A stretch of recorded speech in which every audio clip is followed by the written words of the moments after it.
बिस्मिल्लाहिर्रहमानिर्रहीम ते अस्सलाम वालेकुम। 9 ਦਸੰਬਰ पाकिस्तान ਦੇ ਵਿੱਚ ਪੀਰ ਦੀ ਦੁਪਹਿਰ ਤੇ ਅੱਜ ਦੇ ਪੰਜਾਬੀ ਵੀਲੌਗ 'ਚ ਸੱਜਣਾ ਮਿੱਤਰਾਂ ਭੈਣਾਂ ਭਰਾਵਾਂ ਮਾਵਾਂ ਤੇ ਬਜ਼ੁਰਗਾਂ ਨੂੰ ਜੀ ਆਇਆਂ। ਸਭ ਤੋਂ ਪਹਿਲੀ ਖਬਰ ਜਿੱਤੇ ਅਸੀਂ ਚਾਨਣ ਪਾਉਣਾ ਹੈ ਉਹ ਖਬਰ ਬੜੀ ਇੰਟਰਸਟਿੰਗ ਹੈ ਜੀ। ਖਬਰ ਇਹ ਹੈ ਕਿ ਅੱਜ ਕੱਲ ਇੱਕ ਨਵਾਂ ਇਸ਼ਕ ਸ਼ੁਰੂ ਹੋਇਆ। ਇਸ਼ਕ ਤੁਸੀਂ ਗਲਤ ਪਾਸੇ ਨਹੀਂ ਸੋਚਣਾ, ਇਸ਼ਕ ਦਾ ਇੱਕੋ ਹੀ ਤਰੀਕਾ ਨਹੀਂ ਹੁੰਦਾ। ਇਸ਼ਕ ਦੇ ਕਈ ਤਰੀਕੇ ਹੁੰਦੇ ਨੇ। ਬੰਦੇ ਨੂੰ ਕਿਤਾਬਾਂ ਨਾਲ ਵੀ ਇਸ਼ਕ ਹੁੰਦਾ ਹੈ, ਬੰਦੇ ਨੂੰ ਪੜ੍ਹਨ ਨਾਲ ਵੀ ਇਸ਼ਕ ਹੁੰਦਾ ਹੈ, ਕਿਸੇ ਸ਼ਖਸੀਅਤ ਨਾਲ ਵੀ ਹੁੰਦਾ ਹੈ। ਇਹ ਇਸੇ ਤਰ੍ਹਾਂ ਦਾ ਇਸ਼ਕ ਇੱਕ ਨਵਾਂ ਸ਼ੁਰੂ ਹੋਇਆ। ਉਹ ਇਸ਼ਕ ਸ਼ੁਰੂ ਹੋਇਆ ਫੈਸਲ ਵਾਡਾ ਸਾਹਿਬ ਤੇ ਬਿਲਾਵਲ ਜ਼ਰਦਾਰੀ ਸਾਹਿਬ ਦੇ ਦਰਮਿਆਨ, ਬਿਲਾਵਲ ਭੁੱਟੋ ਜ਼ਰਦਾਰੀ ਸਾਹਿਬ ਦੇ ਦਰਮਿਆਨ। ਇਸ਼ਕ ਦੀ ਇੰਤਹਾ ਐਸੀ ਹੈ ਕਿ ਹੁਣ ਜਮਾਇਮਾ ਸਾਹਿਬਾਂ ਨੂੰ ਵੀ ਭੁੱਟੋ ਬਣਾ ਦਿੱਤਾ। ਫੈਸਲ ਵਾਡਾ ਸਾਹਿਬ ਕੱਲ ਪਰਸੋਂ ਗੱਲ ਕਰਨ ਡਏ ਸਨ ਤੇ ਉਹਨਾਂ ਨੇ ਜਮਾਇਮਾ ਸਾਹਿਬਾਂ ਦਾ ਨਾਂ ਲੈਂਦੇ ਆਇਆ ਵੀ ਜਮਾਇਮਾ ਭੁੱਟੋ ਕਹਿ ਦਿੱਤਾ। ਮਤਲਬ ਹਰ ਵੇਲੇ ਹਰ ਥਾਂ ਫੈਸਲ ਵਾਡਾ ਸਾਹਿਬ ਦੇ ਸਿਰ ਦੇ ਉੱਤੇ ਭੁੱਟੋ ਹੀ ਭੁੱਟੋ ਛਾਇਆ ਹੈ, मतलब कि बिलावल भुट्टो छाया है। ਹੁਣ ਉਹਨਾਂ ਨੇ ਫੈਸਲ ਵਾਡਾ ਸਾਹਿਬ ਨੇ ਆਖਿਆ ਹੈ ਕਿ ਬਿਲਾਵਲ ਜਿਹੜਾ ਬਹੁਤ ਬਿਹਤਰ ਹੈ ਤੇ ਇਸ਼ਾਰਾ ਉਹੀ ਦੇ ਰਹੇ ਨੇ ਕਿ ਬਿਲਾਵਲ ਸਾਹਿਬ ਨੂੰ ਜਿਹੜਾ ਵਜ਼ੀਰ ਆਜ਼ਮ ਬਣ ਦੇਣਾ ਚਾਹੀਦਾ ਔਰ ਵਜ਼ੀਰ ਆਜ਼ਮ ਬਣਨਾ ਚਾਹੀਦਾ। ਹੁਣ ਇਹ ਸਾਡੀ ਸਮਝ ਤੋਂ ਬਾਹਰ ਹੈ ਕਿ ਸ਼ਹਬਾਜ਼ ਸ਼ਰੀਫ ਸਾਹਿਬ ਦਾ ਕੀ ਹੋਏਗਾ। ਅਸੀਂ ਪਿਛਲੇ ਉਰਦੂ ਵੀਲੌਗ 'ਚ ਸਟੋਰੀ ਵੀ ਕੀਤੀ ਹੈ, ਉੱਥੇ ਤਫਸੀਲ ਨਾਲ ਸੁਣ ਲੈਣਾ ਕਿ ਸ਼ਹਬਾਜ਼ ਸ਼ਰੀਫ ਸਾਹਿਬ ਨੇ ਆਪਣੇ ਵਾਸਤੇ ਉੱਚੀਆਂ ਕੁਰਸੀਆਂ ਬਣਾਈਆਂ ਸੀ ਜਿਨ੍ਹਾਂ ਦੀਆਂ ਲੱਤਾਂ ਥੋੜੀਆਂ ਲੰਮੀਆਂ ਕਰਵਾਈਆਂ ਸਨ ਤੇ ਆਖਿਆ ਇਹੀ ਸੀ ਦਫ਼ਤਰ 'ਚ ਵੀ ਮੇਰੀ ਕਮਰ 'ਚ ਦਰਦ ਹੁੰਦਾ ਹੈ, ਇਸ ਲਈ ਪਿੱਛੋਂ ਸਿੱਧੀ ਕੁਰਸੀ ਬਣਾਓ। ਪਿੱਛੋਂ ਤੇ ਸਿੱਧੀ ਬਣੀ ਨਾਲ ਕੁਰਸੀਆਂ ਦੇ ਨਾਲ ਵੀ ਉਹਨਾਂ ਨੇ ਥੋੜੀਆਂ ਜਿਹੀਆਂ ਜਿਵੇਂ ਅੱਡੀ ਵਾਲੀ ਜੁੱਤੀ ਪਾਈ ਦੀ, ਉਹਨਾਂ ਕੁਰਸੀਆਂ ਨੂੰ ਅੱਡੀਆਂ ਲਵਾਤੀਆਂ। ਪਤਾ ਨਹੀਂ ਭਾ ਉਹਨਾਂ ਨੂੰ ਕੀ ਮਸਲਾ ਹੈ, ਕਿਉਂ ਲੱਗਦਾ ਭਾ ਉਹਨਾਂ ਨੂੰ ਮੈਂ ਕੁਰਸੀ ਤੇ ਬੈਠਾ ਨਿੱਕਾ ਜਿਹਾ ਨਿਆਣਾ ਲੱਗਦਾ। ਹਾਲਾਂਕਿ ਏਡੇ ਨਿਆਣੇ ਨਹੀਂ ਲੱਗਦੇ, ਤੁਸੀਂ ਠੀਕ ਹੀ ਲੱਗਦੇ ਹੋ, ਪਰ ਮੇਰਾ ਖਿਆਲ ਥੋੜੀ ਬਿਸਤੀ ਮਹਿਸੂਸ ਕਰਦੇ ਨੇ ਜਦੋਂ ਬਰਾਬਰ ਦੀਆਂ ਕੁਰਸੀਆਂ ਤੇ ਬਹਿੰਦੇ ਨੇ ਤੇ ਨੀਵੇਂ ਜੇ ਮਧਰੇ ਜੇ ਲੱਗਦੇ ਨੇ ਤੇ ਉਹ ਮੇਰਾ ਖਿਆਲ ਉਸ ਤੋਂ ਬਿਸਤੀ ਮਹਿਸੂਸ ਕਰਦੇ ਨੇ। ਤੇ ਬਾਕੀ ਤੇ ਉਹ ਠੀਕ ਠਾਕ ਨੇ ਮਾਸ਼ਾਅੱਲਾ, ਐਸਾ ਕੋਈ ਰੌਲਾ ਨਹੀਂ ਹੈ। मतलब अच्छी रोबदार परसनैलिटी उन्होंने बड़ी जबरदस्त, बंदे का इन्ना रोब है कि बंदे का वेख के हासा निकल जाता एक बारी। लेकिन बहरहाल शहबाज शरीफ साहब ने अपने वास्ते वो जुत्तियां आख दिता, जुत्तियां तो नहीं कुर्सियां नूं लम्मियां लत्तां लवाइयां। वो बाद किते कुर्सी टुटी तो वो पता लगा भी वो तारां निकलियां, वो माइक्रोफोन निकले। वो जिन्हां ने बना के दित्तियां चौधरी उन्होंने उहदे विच माइक्रोफोन लाते तो उन्होंने कहा लै भी काका भुगतदा रह, हुण तैनूं इत्थे भी रिकॉर्ड करते रहांगे। ये तो हो गया जी शहबाज शरीफ साहब दे नाल काम। लेकिन ਹੁਣ ਸ਼ਹਬਾਜ਼ ਸ਼ਰੀਫ ਸਾਹਿਬ ਪਰੇਸ਼ਾਨ ਇਸ ਗੱਲ ਤੋਂ ਨੇ ਕਿ ਉਹਨਾਂ ਨੂੰ ਹੁਣ ਛੁੱਟੀ ਕਰਵਾਉਣ ਦਾ ਸੋਚ ਲਿਆ ਗਿਆ। ਇਹ ਸੋਚ ਲਿਆ ਗਿਆ ਕਿ ਹੁਣ ਬਿਲਾਵਲ ਜ਼ਰਦਾਰੀ ਨੂੰ ਲਿਆਉਣਾ। ਹੁਣ ਕਮ ਸੇ ਕਮ ਇਹ ਸੋਚਿਆ ਗਿਆ ਕਿ ਨਹੀਂ, ਪਰ ਸ਼ਹਬਾਜ਼ ਸ਼ਰੀਫ ਦਾ ਤਰਾਹ ਕੱਢਣ ਵਾਸਤੇ ਇਹ ਕੀਤਾ ਜਾ ਰਿਹਾ। ਇੱਕ ਪਾਸੇ ਫੈਸਲ ਵਾਡਾ ਸਾਹਿਬ ਮੋਹਸਨ ਨਕਵੀ ਜਾ ਕੇ ਮਿਲ ਰਹੇ ਨੇ ਸ਼ਹਬਾਜ਼ ਸ਼ਰੀਫ ਨੂੰ, ਉਹਦੇ ਨਾਲ ਫਿਰ ਬਿਲਾਵਲ ਨੂੰ ਵੀ ਘੱਲ ਦਿੰਦੇ ਨੇ ਮਿਲਣ ਵਾਸਤੇ। ਫਿਰ ਰਾਣਾ ਸਨਾਉਲਾ ਵੀ ਜਾਂਦਾ ਵਿਚਾਰਾ ਪਤਾ ਲਾਉਣ ਵੀ ਇੱਥੇ ਗੱਲ ਕੀ ਹੋਈ ਹੈ। ਅਸਲ ਰੌਲਾ ਇਹ ਹੈ, ਮੈਨੂੰ ਜਿਹੜਾ ਲੱਗਦਾ ਹਜੇ ਵੀ ਮੈਨੂੰ ਇੰਝ ਹੀ ਜਾਪਦਾ ਵੀ ਬਦਲਣਗੇ ਨਹੀਂ ਹੈ, ਰੱਖਣਗੇ ਸ਼ਹਬਾਜ਼ ਸ਼ਰੀਫ ਨੂੰ ਹੀ। पर ਜਿਹੜੇ ਕੋਈ ਹੋਰ 4-5 ਗੰਦੇ ਕੰਮ ਕੋਈ 10-20 ਕਰਵਾਉਣੇ ਨਾ, ਉਹ ਸ਼ਹਬਾਜ਼ ਸ਼ਰੀਫ ਨੂੰ ਡਰਾ ਰਹੇ ਨੇ ਹੁਣ ਮਿਲਟਰੀ ਜਨਰਲ ਕਿ ਅਸੀਂ ਤੈਨੂੰ ਬਦਲ ਦੇਣਾ। ਅਗਰ ਤੂੰ ਬੰਦੇ ਦਾ ਪੁੱਤਰ ਬਣ ਕੇ ਸਾਡਾ ਕੰਮ ਨਾ ਕੀਤਾ ਤਾਂ ਫਿਰ ਬਿਲਾਵਲ ਜ਼ਰਦਾਰੀ ਨੂੰ ਲੈ ਆਉਣਾ ਤੇ ਤੈਨੂੰ ਬਦਲ ਦੇਣਾ। ਜਾਂ ਫਿਰ ਜਿਹੜਾ 26 ਨਵੰਬਰ ਦਾ ਸਾਰਾ ਮਾਮਲਾ ਹੈ ਉਹਦੇ ਤੋਂ ਤਵੱਜੋ ਹਟਾਉਣ ਵਾਸਤੇ ਬਹਰਹਾਲ ਇਹ ਕੰਮ ਜਿਹੜਾ ਨਾ, ਇਹ ਕਾਰਨਾਮਾ ਅੱਜ ਕੱਲ੍ਹ ਅੰਜਾਮ ਦਿੱਤਾ ਜਾ ਰਿਹਾ ਹੈ ਤੇ ਇਹਦੇ ਉੱਤੇ ਵੇਖਦੇ ਆ ਕਿ ਅਗਲੇ ਪਾਸਿਓਂ ਮਾਮਲਾ ਕੀ ਬਣਦਾ ਹੈ। ਬਾਜੀ ਮਰੀਮ ਜਾ ਪੜੀ ਹੈ ਚੀਨ ਦੇ ਵਿੱਚ, ਦੌਰਾ ਬੜਾ ਫੁਸਫੁਸਾ ਹੈ ਬਾਜੀ ਦਾ। मतलब कि जहाज तो उतरी है तो कोई रेड कारपेट नहीं सी, लेकिन ये गल जरूर है कि पाकिस्तान एयरफोर्स का जहाज ही बाजी लैके गया। यह गल है कम से कम बाजी का हथ एयरफोर्स से चंगा टिक गया तो बाजी ने आख्या भी इन्हों का जहाज जो पहला बाजी को तुम याद करो वो खैर डिफरेंट सी जहाज, ये डिफरेंट है। वो तो मेरा ख्याल कोई एंबूलेंस सी जिहदे उत्ते लैके गए सन बाजी नूं। बीमार नहीं सी बाजी, अल्लाह जिंदगी दे बाजी नूं। एंबूलेंस वैसे हत्थे चढ़ गई बाजी दे, इस टब्बर के हत्थे कुछ चढ़ जे लै जांदे ने, ये नहीं रौला। बहरहाल एंबूलेंस ही ਉਹਦੇ ਤੇ ਲੈ ਕੇ ਗਏ ਸਨ ਬਾਜੀ ਨੂੰ 에ਅਰਫੋਰਸ ਵਾਲੇ ਸਵਿਟਜ਼ਰਲੈਂਡ। ਫਿਰ ਵਾਪਸ ਆ ਗਈ ਐਂਬੂਲੈਂਸ, ਫਿਰ ਬਾਜੀ ਲੰਡਨ ਦੇ ਵਿੱਚ ਰੁਕੀ, ਫਿਰ ਦੁਬਾਰਾ ਐਂਬੂਲੈਂਸ ਗਈ, ਉਹ ਜਹਾਜ਼ ਐਂਬੂਲੈਂਸ ਮਤਲਬ 에ਅਰ ਐਂਬੂਲੈਂਸ, ਤੇ ਫਿਰ ਬਾਜੀ ਨੂੰ ਉੱਥੋਂ ਲੈ ਕੇ ਆਈ। ਇਹ ਹੁਣ ਜਿਹੜਾ ਸੂਰਤ ਹਾਲ ਹੈ ਸਾਰੀ ਜਿਹੜੀ ਤੁਹਾਡੇ ਸਾਹਮਣੇ ਮੈਂ ਰੱਖੀ ਹੈ, ਉਹਦੇ ਵਿੱਚ ਇਹ ਹੈ ਕਿ ਬਾਜੀ ਜਿਸ ਵੇਲੇ ਚਾਈਨਾ ਪਹੁੰਚੀ ਹੈ ਤੇ ਉੱਥੇ ਕੋਈ ਖਾਸ ਇੰਤਜ਼ਾਮ ਬਾਜੀ ਵਾਸਤੇ ਨਹੀਂ ਸੀ। ਜ਼ਾਹਿਰ ਹੈ ਉੱਥੋਂ ਦੀ ਇੱਕ ਸਿਆਸੀ ਜਮਾਤ ਨੇ ਬਾਜੀ ਨੂੰ ਸੱਦਿਆ ਤੇ ਬਾਜੀ ਗਈ ਵੀ ਪੂਰੇ 8 ਦਿਨਾਂ ਵਾਸਤੇ ਤੇ ਉੱਥੇ ਨਾਲ ਜਿਹੜੇ ਚੀਫ ਸੈਕਟਰੀ ਸਾਹਿਬ ਨੇ ਉਹਨਾਂ ਨੂੰ ਵੀ ਬਾਜੀ ਲੈ ਗਈ। ਹੁਣ ਨਾਰਮਲ ਅਮੂਮੀ ਤੌਰ ਤੇ ਜਦੋਂ ਚੀਫ ਮਿਨਿਸਟਰ ਬਾਹਰ ਜਾਂਦਾ ਤੇ ਚੀਫ ਸੈਕਟਰੀ ਸੂਬੇ 'ਚ ਰਹਿੰਦਾ। ਇਹ ਨਵੇਂ ਚੀਫ ਸੈਕਟਰੀ ਸਾਹਿਬ ਨੇ, ਬੰਦੇ ਤੇ ਸਾਨੂੰ ਇਹ ਚੰਗੇ ਹੀ ਮਾਲੂਮ ਹੁੰਦੇ ਸਨ, ਪਰ ਇਹਨਾਂ ਨੇ ਫਿਰ ਜਿਹੜੇ ਕੰਮ ਕਰ ਛੜੇ ਆ ਸਾਰੀ ਰਜੀਮ ਦੇ ਵਿੱਚ, ਉਹਨਾਂ ਤੇ ਸਾਨੂੰ ਪਰੇਸ਼ਾਨ ਹੀ ਕਰ ਦਿੱਤਾ। ਹੁਣ ਸਾਨੂੰ ਇਹ ਗੱਲ ਕਹਿਣ ਦੇ ਉੱਤੇ ਮਜਬੂਰ ਕੀਤਾ ਕਿ ਸਾਨੂੰ ਗਲਤ ਹੀ ਲੱਗਦਾ ਸੀ ਵੀ ਇਹ ਚੰਗੇ ਬੰਦੇ ਸਨ। ਪਰ ਉਹ ਵੀ 8 ਦਿਨਾਂ ਲਈ ਨਾਲ ਗਏ ਨੇ। ਉਹਨੇ ਇੱਕ ਸਿਆਸੀ ਕਿਸਮ ਦੀਆਂ ਮੀਟਿੰਗਸ ਨੇ, ਉੱਥੇ ਚੀਫ ਸੈਕਟਰੀ ਨੇ ਕੀ ਕਰਨਾ ਹੈ ਸਾਡੀ ਸਮਝ ਤੋਂ ਬਾਹਰ ਹੈ। ਤੇ ਚੀਫ ਸੈਕਟਰੀ ਸਾਹਿਬ ਇਹ ਸਾਰਾ ਕੁਝ ਕਿਉਂ ਕਰ ਰਹੇ ਨੇ ਇਹ ਵੀ ਸਾਡੀ ਸਮਝ ਤੋਂ ਬਾਹਰ ਹੈ। ਮਤਲਬ ਕਿ ਕੀ ਕੱਢਣਾ ਉਹਨਾਂ ਨੇ ਇਸ ਸਾਰੀ ਗੱਲ ਦੇ ਵਿੱਚੋਂ। ਮਤਲਬ ਉਹ ਇੱਕ ਬਿਊਰੋਕਰੇਟ ਨੇ, ਉਹਨਾਂ ਨੂੰ ਇੰਜ ਖੁੱਲ ਡੁੱਲ ਕੇ ਸਿਆਸੀ ਜਮਾਤ ਦਾ ਹਿੱਸਾ ਬਣਨਾ, ਅੱਗੋਂ ਸੈਨੇਟਰ ਬਣਨਾ ਚਾਹੁੰਦੇ ਨੇ, ਕੀ ਬਣਨਾ ਚਾਹੁੰਦੇ ਨੇ ਸਾਡੀ ਸਮਝ ਤੋਂ ਬਾਹਰ ਹੈ। ਬਹਰਹਾਲ ਜੀ ਅੱਗੋਂ ਹਬੀਬ ਅਕਰਮ ਸਾਹਿਬ ਦਾ ਬਿਆਨ ਹੈ ਸਾਹਮਣੇ। ਉਹਨਾਂ ਆਖਿਆ ਜੀ ਕਿ ਬੰਦੂਕ ਦੁਸ਼ਮਣ ਦੀ ਪੁਸ਼ਤ ਤੇ ਚੱਲੇ ਤੇ ਆਵਾਮ ਦਾ ਸੀਨਾ ਫਖਰ ਨਾਲ ਬੁਲੰਦ ਹੁੰਦਾ ਹੈ। ਬੰਦੂਕ ਜਿਹੜੀ ਹੈ ਉਹਦਾ ਨਿਸ਼ਾਨਾ ਆਪਣਿਆਂ ਦਾ ਸੀਨਾ ਹੋਵੇ ਤੇ ਫਿਰ ਦੁਸ਼ਮਣ ਦੇ ਘਰਾਂ ਦੇ ਵਿੱਚ ਚਰਾਗਾ ਹੁੰਦਾ ਹੈ, ਦੁਸ਼ਮਣ ਖੁਸ਼ ਹੁੰਦਾ ਹੈ ਤੇ ਆਵਾਮ ਮਾਯੂਸ ਹੁੰਦੀ ਹੈ। ਇਹਦੇ 'ਚ ਕੋਈ ਸ਼ੱਕ ਨਹੀਂ। ਜਿਹੜੀ ਬੰਦੂਕ ਤੇ ਗੋਲੀ ਦੁਸ਼ਮਣਾਂ ਵਾਸਤੇ ਸੀ ਉਹ ਅਸੀਂ ਆਪਣਿਆਂ ਤੇ ਚਲਾਈ ਹੈ। ਦੁਸ਼ਮਣ ਤੇ ਰਾਜ਼ੀ ਹੈ ਹੀ ਹੈ। ਹੁਣ ਅੱਜ ਕੱਲ੍ਹ ਇਹ ਜਿਹੜੀਆਂ ਗੱਲਾਂ ਹੋ ਰਹੀਆਂ ਨੇ, ਬਾਈਕਾਟ ਕਰ ਛੱਡਿਆ, ਫਲਾਨਾ ਕਰ ਛੱਡਿਆ, ਫਲਾਨਾ ਕਰ ਛੱਡਿਆ, ਇਹਦੇ ਤੋਂ ਦੱਸੋ ਮੈਨੂੰ ਕਿ ਦੁਸ਼ਮਣ ਇਸ ਗੱਲ ਤੇ ਰਾਜ਼ੀ ਹੁੰਦਾ ਹੋਏਗਾ ਜਾਂ ਉਹ ਪਰੇਸ਼ਾਨ ਹੁੰਦਾ ਹੋਏਗਾ? ਦੁਸ਼ਮਣ ਤੇ ਹੱਸਦਾ ਹੋਏਗਾ। ਦੁਸ਼ਮਣ ਤੇ ਇੰਨਾ ਕੁ ਹੱਸਦਾ ਹੋਏਗਾ ਔਰ ਇੰਨਾ ਖੁਸ਼ ਹੁੰਦਾ ਹੋਏਗਾ ਕਿ ਵੇਖੋ ਅਸੀਂ ਇਹਨਾਂ ਦੀ ਆਵਾਮ ਔਰ ਫੌਜ ਦੇ ਦਰਮਿਆਨ ਫਰਕ ਪਾਉਣਾ ਸੀ। ਇਹ ਦੁਸ਼ਮਣ ਦਾ ਏਜੰਡਾ ਹੁੰਦਾ ਹੈ ਕਿ ਆਵਾਮ ਨੂੰ ਫੌਜ ਤੋਂ ਮੁਤਨਫਰ ਕਰ ਦਿੱਤਾ ਜਾਏ। ਕਿਸੇ ਮੁਲਕ ਦੀ ਫੌਜ ਵੀ ਉਦੋਂ ਤੱਕ ਹੀ ਇਫੈਕਟਿਵ ਹੁੰਦੀ ਹੈ ਜਦੋਂ ਤੱਕ ਆਵਾਮ ਉਹਦੇ ਨਾਲ ਜੁੜ ਕੇ ਖਲੋਤੀ ਹੋਵੇ। ਜਿਸ ਵੇਲੇ ਆਵਾਮ ਤੇ ਫੌਜ ਪਾਸੇ ਹੋ ਜਾਏ, ਮੁਲਕ ਦਾ ਦਫਾ ਕਮਜ਼ੋਰ ਹੋ ਜਾਂਦਾ। ਇਹ ਦੁਸ਼ਮਣ ਦਾ ਖਿਆਲ ਹੋਏਗਾ ਕਿ ਅਸੀਂ ਕਿਸੇ ਤਰੀਕੇ ਨਾਲ ਇਹਨਾਂ ਨੂੰ ਅਲੱਗ-ਅਲੱਗ ਕਰੀਏ। ਅਸੀਂ ਵੇਖੋ ਆਪੇ ਹੀ ਉਹ ਕੰਮ ਕਰਨ ਦੇ, ਸਾਰੇ ਕੰਮ ਆਪ ਕਰਨ ਦੇ। ਮਸਲਨ ਤੁਹਾਨੂੰ ਅਗਲੀ ਖਬਰ ਦਿੰਨੇ ਆ ਤੇ ਤੁਸੀਂ ਉੱਥੋਂ ਹਿਸਾਬ ਲਾ ਲੋਗੇ। ਇਹ ਪਸ਼ੀਨ ਦੇ ਵਿੱਚ ਸ਼ਹੀਦ ਹੋਏ ਨੇ ਅਹਿਮਦ ਵਲੀ ਸਾਹਿਬ। ਇਹਨਾਂ ਦੇ ਭਾਈ ਨੇ ਔਰ ਇਹਨਾਂ ਦੇ ਵਾਲਿਦ ਨੇ ਮਨੀਜ਼ੇ ਜਹਾਂਗੀਰ ਸਾਹਿਬਾਂ ਨੂੰ ਇੰਟਰਵਿਊ ਦਿੱਤਾ। ਉਹਨਾਂ ਜਿਹੜੀਆਂ ਗੱਲਾਂ ਕਰ ਛੱਡੀਆਂ ਨੇ, ਉਹ ਗੱਲਾਂ ਦੇ ਨਾਲ ਤੇ ਦਿਲ ਟੁੱਟ ਗਿਆ ਸੁਣ ਕੇ। ਵਾਲਿਦ ਨੇ ਤੇ ਭਰਾ ਨੇ ਕਿਹਾ ਕਿ ਸਾਡਾ ਜਿਹੜਾ ਪੁੱਤਰ ਸੀ ਉਹਦੇ ਕੋਲ ਲੱਕੜੀ ਦਾ ਇੱਕ ਟੁਕੜਾ ਵੀ ਨਹੀਂ ਸੀ ਹੈਗਾ। ਲੱਕੜੀ ਦਾ ਇੱਕ ਮਤਲਬ ਕਿ ਕੋਈ ਹਥਿਆਰ ਨਹੀਂ ਸੀ, ਉਹ ਬਿਲਕੁਲ ਨਿਹੱਤਾ ਸੀ। ਤੇ ਉਹ ਜਿਸ ਵੇਲੇ ਉੱਥੇ ਗਿਆ ਇਸਲਾਮਾਬਾਦ, ਉਹਨੂੰ ਗੋਲੀ ਮਾਰ ਕੇ ਸਨਾਈਪਰ ਦੇ ਨਾਲ ਸ਼ਹੀਦ ਕਰ ਦਿੱਤਾ। ਉਹਦੀ ਲਾਸ਼ ਬੜੀ ਮੁਸ਼ਕਿਲ ਨਾਲ ਇੱਥੇ ਗਰੀਬ ਲੋਕ ਨੇ ਉੱਥੇ ਬਲੋਚਿਸਤਾਨ ਲੈ ਕੇ ਗਏ ਨੇ ਤੇ ਉਹਨੂੰ ਦਫਨ ਕਰਨ ਤੋਂ ਬਾਅਦ ਜਿਸ ਵੇਲੇ ਮਸਜਿਦ 'ਚ ਬੈਠੇ ਫਾਤਿਹਾ ਲੈ ਰਹੇ ਸਨ ਲੋਕਾਂ ਨੂੰ, ਤੇ ਉਹ ਵਾਲਿਦ ਦੱਸਦਾ ਕਿ ਪੁਲਿਸ ਜਿਹੜੀ ਹੈ ਉਹ ਜੁੱਤੀਆਂ ਸਮੇਤ ਮਸਜਿਦ ਆ ਗਈ, ਸਾਨੂੰ ਗਾਲਾਂ ਕੱਢੀਆਂ। ਵਾਲਿਦ ਨੇ ਇੱਥੋਂ ਤੱਕ ਜੁਮਲਾ ਆਖਿਆ ਕਿ ਸਾਨੂੰ ਪੁਲਿਸ ਨੇ ਇਹ ਕਿਹਾ ਕਿ ਉਹ ਤੇ ਉੱਥੇ ਸ਼ਹੀਦ ਹੋ ਗਿਆ। ਸ਼ਹੀਦ ਤੇ ਉਹਨਾਂ ਨਹੀਂ ਕਿਹਾ, ਉਹ ਤੇ ਉੱਥੇ ਮਾਰਿਆ ਗਿਆ ਤੇ ਅਸੀਂ ਉਹਦੀ ਕਬਰ ਤੇ ਪਿਸ਼ਾਬ ਕਰਾਂਗੇ।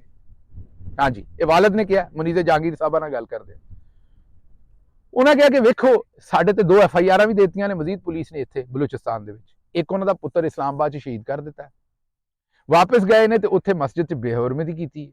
ਔਰ ਤੀਜਾ ਕੰਮ ਉਹਨਾਂ ਦੇ ਪਿਓ ਦੇ ਤੇ ਭਰਾ ਤੇ ਮਜ਼ੀਦ FIR ਦਿੱਤੀਆਂ। ਉਹ ਤੁਹਾਨੂੰ ਕੋਈ ਸ਼ਰਮ ਹੈ ਜਾਂ ਨਹੀਂ ਬਈ?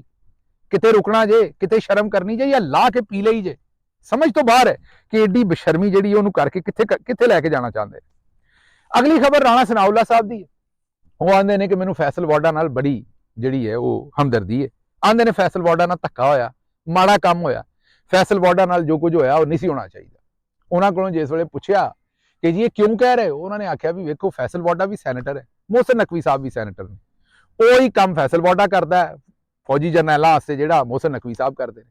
ਉਹਨਾਂ ਆਖਿਆ ਮੋਹਸਿਨ ਨਕਵੀ ਸਾਹਿਬ ਨੂੰ ਵੇਖੋ ਅਸੀਂ ਕਿੱਡਾ ਜ਼ਬਰਦਸਤ ਐਡਜਸਟ ਕੀਤਾ। ਰਾਣਾ ਸਾਹਿਬ ਕਹਿ ਰਹੇ ਨੇ, ਅੱਛਾ ਵੈਸੇ ਰਾਣਾ ਸਾਹਿਬ ਦੀਆਂ ਵੀ ਖਾਮ ਖਿਆਲੀਆਂ ਨੇ। ਰਾਣਾ ਸਾਹਿਬ ਆਂਦੇ ਨੇ ਅਸੀਂ ਐਡਜਸਟ ਕੀਤਾ, ਔਰ ਰਾਣਾ ਸਾਹਿਬ ਅਸੀਂ ਨਹੀਂ ਐਡਜਸਟ ਕੀਤਾ, ਇਹ ਤੁਸੀਂ ਹੋ। ਆਹੋ ਇਹ ਤੁਸੀਂ ਹੋ। ਉਹ ਜਿਵੇਂ ਟਰੈਕਟਰ ਜਾ ਰਿਹਾ ਹੋਵੇ ਨਾ, ਤੇ ਮੇਰਾ ਮਤਲਬ ਹੈ ਵੀ ਥਾਂ ਨਾ ਹੋਵੇ ਕਿਤੇ ਵੀ ਬਹਿਣ ਦਾ, ਮਡਗਾੜਾਂ ਤੇ ਬੰਦੇ ਬੈਠੇ ਹੋਣ ਤੇ ਉਹ ਕਈ ਬੰਦੇ ਹੁੰਦੇ ਨੇ ਉਹ ਪਿੱਛੇ ਜਿਹੜੇ ਉਹ ਜਿਨ੍ਹਾਂ ਨਾਲ ਉਹ ਪਿੱਛੇ ਜਿਹੜੀਆਂ ਲੱਤਾਂ ਜੀਆਂ ਲਮਕਦੀਆਂ ਹੁੰਦੀਆਂ ਨਾ, ਜਿਨ੍ਹਾਂ ਦੇ ਨਾਲ ਹਲ-ਛਲ ਬੰਨਣਾ ਹੁੰਦਾ, ਪਿੱਛੇ ਟਰੈਕਟਰ ਨਾਲ ਕੁੰਜਣਾ ਹੁੰਦਾ, ਉਹ ਕਈ ਤੁਹਾਡੇ ਵਰਗੇ ਬੰਦਿਆਂ ਨੂੰ ਉੱਤੇ ਖਿਲਾਰ ਛੱਡਦੇ ਨੇ ਵੀ ਚੱਲ ਤੂੰ ਉੱਤੇ ਖਲੋ ਕੇ ਆ ਜਾ। ਉਹ ਜਿਵੇਂ ਬੱਸ ਦੇ ਪਿਛਲੇ ਡੰਡੇ ਨਾਲ ਕੋਈ ਫਸ ਕੇ ਬੰਦਾ ਚੜਿਆ ਹੁੰਦਾ। ਰਾਣਾ ਸਾਹਿਬ ਤੁਸੀਂ ਹੋ ਸਰਕਾਰ, ਇਹ ਹਕੂਮਤ ਜਨਾਬ ਜਨਰਲ ਆਸਿਮ ਮੁਨੀਰ ਸਾਹਿਬ ਦੀ ਹੈ ਤੇ ਉਹਦੇ ਵਿੱਚ ਹਿੱਸਾ ਜਿਹੜਾ ਉਹ ਮੋਹਸਿਨ ਨਕਵੀ ਸਾਹਿਬ ਦਾ ਹੈ। ਤੇ ਜਿਹੜੇ ਐਡਜਸਟ ਹੋਏ ਨਾ ਬੰਦੇ ਉਹ ਤੁਸੀਂ ਹੋ ਜਨਾਬ, ਉਹ ਕੋਈ ਮੋਹਸਿਨ ਨਕਵੀ ਸਾਹਿਬ ਨਹੀਂ ਹੈਗੇ ਐਡਜਸਟ ਉੱਤੇ। ਮਤਲਬ ਤੁਸੀਂ ਉਹਨਾਂ ਨੂੰ ਐਡਜਸਟ ਕੀ ਕਰਨਾ, ਉਹ ਮੋਹਸਿਨ ਨਕਵੀ ਸਾਹਿਬ ਨੇ ਜਨਾਬ ਨੂੰ ਐਡਜਸਟ ਕੀਤਾ। ਤੇ ਉਹ ਕਹਿੰਦੇ ਨੇ ਕਿ ਜੀ ਫੈਸਲ ਵਾਡਾ ਨਾਲ ਮੈਂ ਸਮਝਦਾ ਕਿ ਬੜੀ ਜ਼ਿਆਦਤੀ ਹੋਈ ਹੈ। ਮੋਹਸਿਨ ਨਕਵੀ ਸਾਹਿਬ ਨੂੰ ਅਸੀਂ ਐਡਜਸਟ ਕਰ ਲਿਆ ਤੇ ਫੈਸਲ ਜਿਹੜਾ ਵਾਡਾ ਉਹਨਾਂ ਨੂੰ ਅਸੀਂ ਐਡਜਸਟ ਨਹੀਂ ਕਰ ਸਕੇ। ਸਾਨੂੰ ਬੜਾ ਅਫਸੋਸ ਹੈ। ਕਰੋ ਇਹਨਾਂ ਨੂੰ ਵੀ, ਇਹਨਾਂ ਨੂੰ ਤੁਸੀਂ ਐਡਜਸਟ ਨਾ ਕੀਤਾ ਰਾਣਾ ਸਾਹਿਬ, ਤੇ ਜਿਨ੍ਹਾਂ ਨੇ ਤੁਹਾਨੂੰ ਐਡਜਸਟ ਕੀਤਾ ਉਹਨਾਂ ਤੁਹਾਡੀ ਛੁੱਟੀ ਕਰਾ ਦੇਣੀ। ਇਸ ਲਈ ਇਹੋ ਜਿਹੀਆਂ ਭੜਕਾਂ ਨਾ ਮਾਰੋ ਤੇ ਨਾ ਇਹੋ ਜਿਹੀ ਗਲਤੀ ਦੇ ਵਿੱਚ ਪਵੋ ਕਿ ਤੁਸੀਂ ਇਹਨਾਂ ਨੂੰ ਐਡਜਸਟ ਕੀਤਾ। ਤੁਸੀਂ ਨਹੀਂ ਕੀਤਾ, ਅਸਲ ਉਹਨਾਂ ਨੇ ਤੁਹਾਨੂੰ ਐਡਜਸਟ ਕੀਤਾ। ਅਗਲੀ ਖਬਰ ਸੁਣ ਲਓ ਜੀ। ਗੁਜਰਾਂਵਾਲਾ ਦੇ ਵਿੱਚ 9 ਮਈ ਦੇ ਮੁਕੱਦਮੇ 'ਚ ਵਿਕਾਸ ਜਿਹੜਾ ਉਹ 653 ਦਿਨਾਂ ਤੋਂ ਫੌਜੀ ਹਿਰਾਸਤ 'ਚ ਹੈ। 653 ਦਿਨ ਹੋ ਗਏ ਨੇ ਫੌਜੀ ਹਿਰਾਸਤ 'ਚ ਹੈ। ਵਿਕਾਸ ਨਾਂ ਹੈ ਮੁੰਡੇ ਦਾ, ਮਲਕ ਵਿਕਾਸ। ਉਹਦੇ ਵਾਲਿਦ ਸਾਹਿਬ ਉਹਦੀਆਂ ਤਾਰੀਖਾਂ ਭੁਗਤਦੇ ਰਹੇ, ਉਹਨੂੰ ਮਿਲਣ ਲਈ ਕੋਸ਼ਿਸ਼ ਕਰਦੇ ਰਹੇ।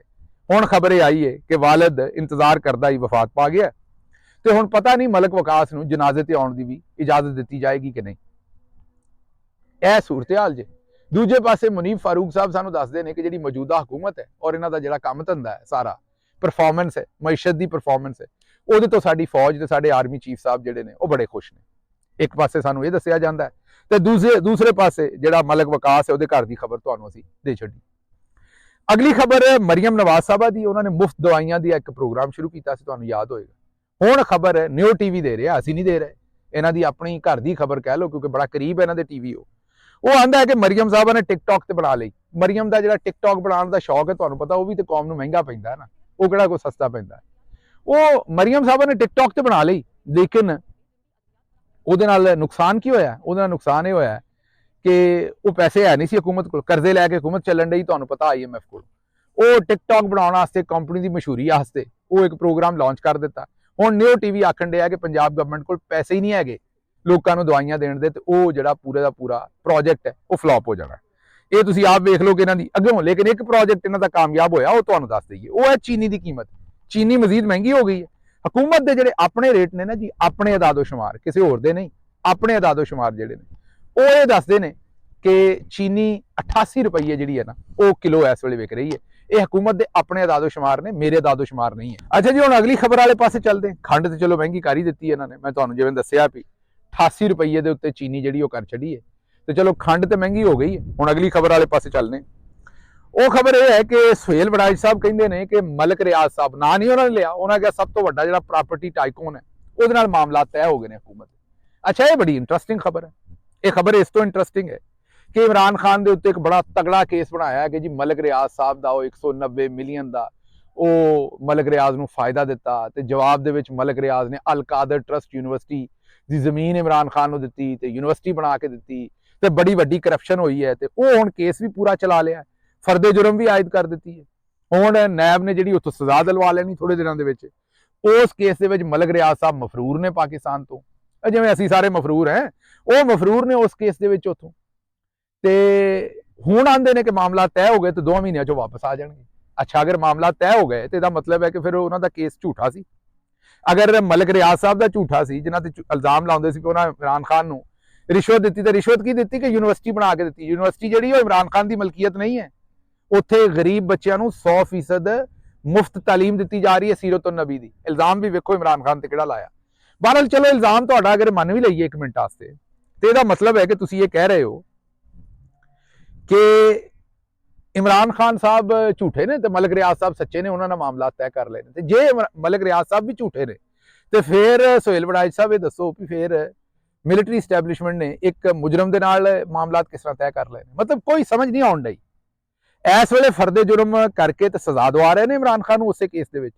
ਉਹ ਨੈਬ ਆਂਦੀ ਸਾਡੀ ਤਫਤੀਸ਼ ਮੁਕੰਮਲ ਹੋ ਗਈ, ਸਬੂਤ ਅਸੀਂ ਸਾਰੇ ਦੇ ਦਿੱਤੇ, ਤੇ ਹੁਣ ਉਸ ਕੇਸ ਦੇ ਵਿੱਚ ਸਜ਼ਾ ਹੋ ਜਾਏਗੀ। ਤੇ ਦੂਜੇ ਪਾਸੇ ਆਖਣ ਡਏ ਨੇ ਕਿ ਮਲਕ ਰਿਆਜ਼ ਨਾਲ ਮਾਮਲਾ ਤੈਅ ਹੋ ਗਏ ਨੇ ਤੇ ਇਮਰਾਨ ਖਾਨ ਨੂੰ ਸਜ਼ਾ ਦਿਵਾਉਣੀ, ਤੇ ਮਲਕ ਇਹ ਕਿਵੇਂ ਚੱਲੇਗਾ? ਜ਼ਾਹਿਰ ਹੈ ਹਾਈ ਕੋਰਟ ਦੇ ਵਿੱਚ ਇਹ ਵੀ ਕੇਸ ਉਧੜ ਜਾਏਗਾ, ਇਹ ਕੇਸ ਵੀ ਫਾਰਗ ਹੋ ਜਾਏਗਾ। ਤੇ ਲਓ ਤੁਹਾਨੂੰ ਅੱਜ ਹੀ ਇਹ ਵੀ ਇਨਫੋਰਮੇਸ਼ਨ ਦੇ ਦਿੰਨੇ ਕਿ ਜਿਹੜਾ ਇਹ ਆਖਰੀ ਕੇਸ ਸੀ ਹਾਈ ਕੋਰਟ ਦੇ ਵਿੱਚ ਇਸ ਵੇਲੇ ਇਮਰਾਨ ਖਾਨ ਤੇ ਆਖਰੀ ਭਾਰਾ ਕੇਸ ਆਪਣੇ ਵੱਲੋਂ ਪਾਇਆ ਸੀ, ਇਹ ਵੀ ਫਾਰਗ ਹੋ ਗਿਆ ਜੀ। ਅਗਲੀ ਖਬਰ ਲਾਹੌਰ ਤੋਂ ਤੁਹਾਡੇ ਸਾਹਮਣੇ ਰੱਖਣੇ ਤੇ ਬੜਾ ਮੈਨੂੰ ਦੁੱਖ ਹੈ, ਤਕਲੀਫ ਹੈ ਇਸ ਖਬਰ ਨੂੰ। ਇਹਦੀ ਫੁਟੇਜ ਪਹਿਲਾਂ ਤੇ ਵੇਖੋ ਇਹ ਸਾਹਮਣੇ। ਇਹ ਕਿਸਾਨਾਂ ਨੇ ਲਾਹੌਰ ਦੇ ਵਿੱਚ ਗੰਨੇ ਦਾ ਜਨਾਜ਼ਾ ਕੱਢਿਆ। ਕਿਸਾਨਾਂ ਨੇ ਪਹਿਲਾਂ ਕਣਕ ਦਾ ਕਿਸਾਨਾਂ ਨਾਲ ਧੱਕਾ ਹੋਇਆ, ਤੁਹਾਨੂੰ ਸਾਰਿਆਂ ਨੂੰ ਪਤਾ ਹੀ ਹੈ। ਕਣਕ ਜਿਹੜੀ ਕਿਸਾਨ ਨੂੰ 4000 ਚ ਪੈਂਦੀ ਸੀ ਤੇ ਉਹ ਕਣਕ ਇਹਨਾਂ ਨੇ 2600 2800 ਰੁਪਏ ਦੇ ਵਿੱਚ ਖਰੀਦੀ ਤੇ ਕਿਸਾਨ ਨਾਲ ਬੜਾ ਧੱਕਾ ਤੇ ਬੜਾ ਜ਼ੁਲਮ ਕੀਤਾ। ਸਾਨੂੰ ਉਹਦੀ ਤਕਲੀਫ ਤੇ ਹੈ ਹੀ ਹੈ ਸੀ, ਜ਼ਾਹਿਰ ਹੈ। ਹੁਣ ਕਿਸਾਨ ਦੇ ਨਾਲ ਗੰਨਾ ਜਿਹੜਾ ਉਹਦਾ 350 ਚ ਲੈਂਦੇ ਨੇ ਤੇ ਆਂਦੇ ਨੇ ਵੀ ਉਹ 400 ਰੁਪਈਆ ਗਵਰਨਮੈਂਟ ਦਾ ਰੇਟ ਹੈ, 350 ਚ ਖਰੀਦਾਂਗੇ ਤੇ ਐਫੀਡੇਵਿਟ ਦਿਓ ਕਿ ਤੁਸੀਂ ਸਾਡੇ ਖਿਲਾਫ ਕੋਈ ਕਾਰਵਾਈ ਨਹੀਂ ਕਰੋਗੇ। ਮਤਲਬ ਧੱਕੇ ਨਾਲ ਕਿਸਾਨ ਦਾ ਗੰਨਾ ਵੀ ਘੱਟ ਖਰੀਦ ਰਹੇ ਨੇ ਰੇਟ ਤੇ, ਉਹਦਾ weight ਵੀ ਘੱਟ ਤੋਲਦੇ ਨੇ ਤੇ ਪੈਸੇ ਵੀ ਲੇਟ ਦੇਣਗੇ। ਲੇਕਿਨ ਇਹ ਤੇ ਚਲੋ ਮੈਂ ਤੁਹਾਨੂੰ ਰੋਜ਼ ਦੱਸਦਾ ਰਹਿਣਾ, ਕਿਸਾਨਾਂ ਦੀ ਸਪੋਰਟ ਤੇ ਮੈਂ ਕਰਦਾ ਰਹਿਣਾ। ਇਹ ਜਿਹੜੀ ਮਾਦਰਤ ਦੇ ਨਾਲ ਚਗਲ ਕਿਸਾਨਾਂ ਨੇ ਮਾਰੀ ਹੈ, ਇਹਦੇ ਉੱਤੇ ਵੀ ਮੇਰੀ ਸਮਝ ਤੋਂ ਬਾਹਰ ਹੈ। ਟੋਟਲ 23 ਬੰਦੇ ਸਨ ਗਿਣ ਕੇ, ਕਿੰਨੇ ਜੀ? 23। ਇਹ ਗਿਣ ਲਓ ਤਸਵੀਰ 'ਚ, ਹੋ ਸਕਦਾ ਮੇਰੀ ਗਿਣਤੀ ਅੱਗੇ ਪਿੱਛੇ ਹੋ ਗਈ ਹੋਵੇ, ਇੱਕ ਅੱਧਾ ਬੰਦਾ ਹੋਰ ਹੋਵੇ। ਇਹ ਨਾਲ ਰਿਪੋਰਟਰ ਵੀ 2-3 ਖੜੇ ਜਿਹੜੇ ਨੋਟਸ ਲੈ ਰਹੇ ਨੇ ਫੋਨ ਦੇ ਉੱਤੇ। ਟੋਟਲ 23 ਬੰਦੇ ਸਨ ਤੇ ਦੰਦ ਨਿਕਲਣ ਡਏ ਸਨ ਇਹਨਾਂ ਦੇ। ਉਹ ਤੁਸੀਂ ਹੜਤਾਲ ਕਰਨ ਆਏ ਹੋ, ਗੰਨੇ ਦਾ ਜਨਾਜ਼ਾ ਕੱਢਣ ਡਏ ਹੋ, ਇਹ ਦੱਸਣ ਡਏ ਹੋ ਵੀ ਕਿਸਾਨ ਇਸ ਵੇਲੇ ਮਾਰਿਆ ਗਿਆ, ਤਕਲੀਫ 'ਚ ਹੈ, ਤੇ ਤੁਹਾਡੇ ਦੰਦ ਕਿਉਂ ਨਿਕਲਣ ਡਏ ਨੇ ਸਾਰਿਆਂ ਦੇ?